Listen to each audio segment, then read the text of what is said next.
Intan, sang pencari intan.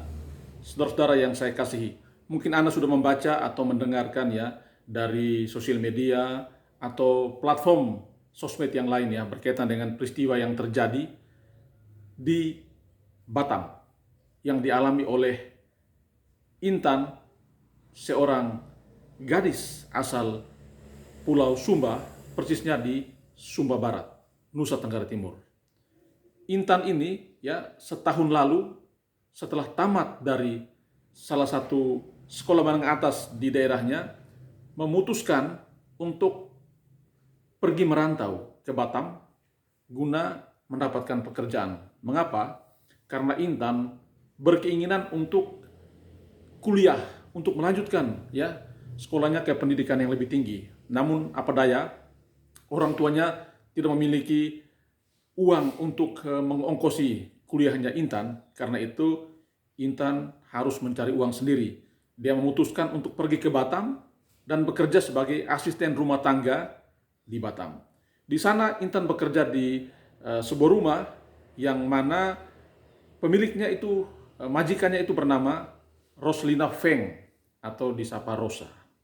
Ya, dari informasi media saya membaca bahwa si Rosa ini adalah seorang majikan yang rapih, yang bersih, yang berpendidikan, menarik, karena dia pernah bekerja di salah satu bank swasta di daerah tersebut, dan karena itu pasti memiliki pendidikan yang baik, wawasan yang bagus, dan mestinya dia bisa memperlakukan ya para asisten rumah tangga yang bekerja di rumahnya itu secara baik-baik pula.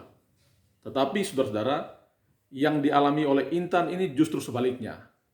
Maksud hati ke Batam untuk mengumpulkan banyak intan, untuk mengumpulkan banyak uang supaya sekali kelak bisa melanjutkan ke perguruan tinggi, justru Intan si Nona Sumba ini mendapatkan perlakuan yang tidak manusiawi. Sejak setahun lalu, ya, Intan pernah sekali mengirimkan uang kepada orang tuanya sebanyak 1 juta rupiah. Setelah itu, tak ada kabar lagi dari Intan dan tak ada uang lagi yang datang dari Batam ke Sumba Barat. Mengapa? Karena ternyata, ya, Intan sudah tidak digaji lagi oleh si majikan. Bahkan HP milik Intan ya diambil, Intan dilarang untuk berkomunikasi dengan orang di luar rumah itu, dan bahkan Intan ya tidak diberi makan. Gara-gara kelaparan, Intan harus meminta makanan di tetangga dan bahkan meminta handphone tetangga untuk bisa berkontak dengan keluarganya. Ini perlakuan yang sangat tidak manusiawi.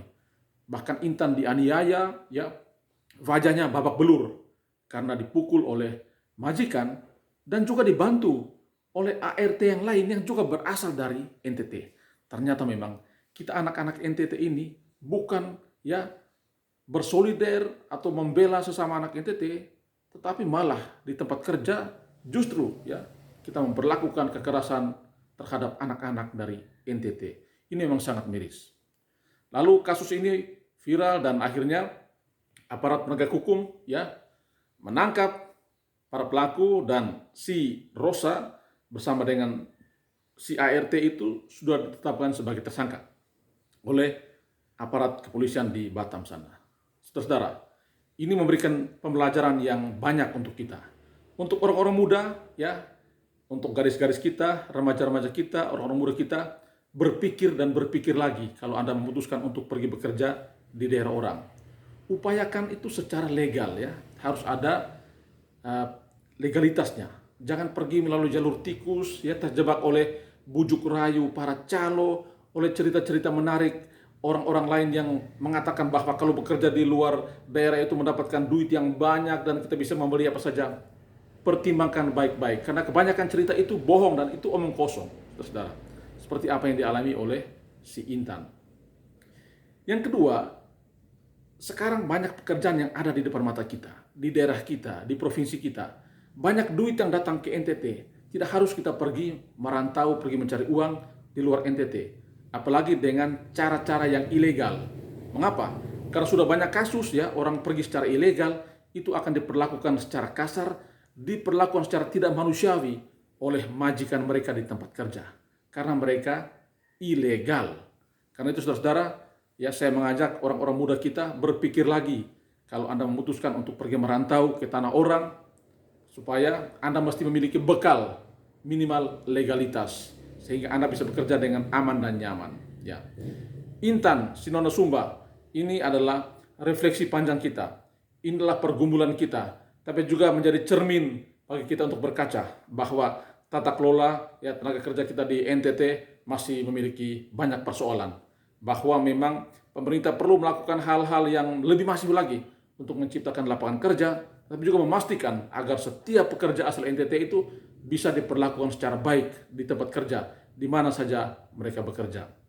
Mari kita belajar dari Intan Sinona Sumba. Kita juga doakan supaya ya Sinona Intan ini bisa segera pulih dari trauma, dari penggangguan psikisnya yang terjadi akibat kekerasan yang dilakukan oleh si majikan bersama dengan teman ART-nya. Mudah-mudahan proses hukum terus berjalan ya sehingga para pelaku dihukum seberat-beratnya sesuai dengan apa yang telah mereka lakukan terhadap Nona Intan asal Sumba. Mari kita berkaca, mari kita berbenah, dan salam sehat.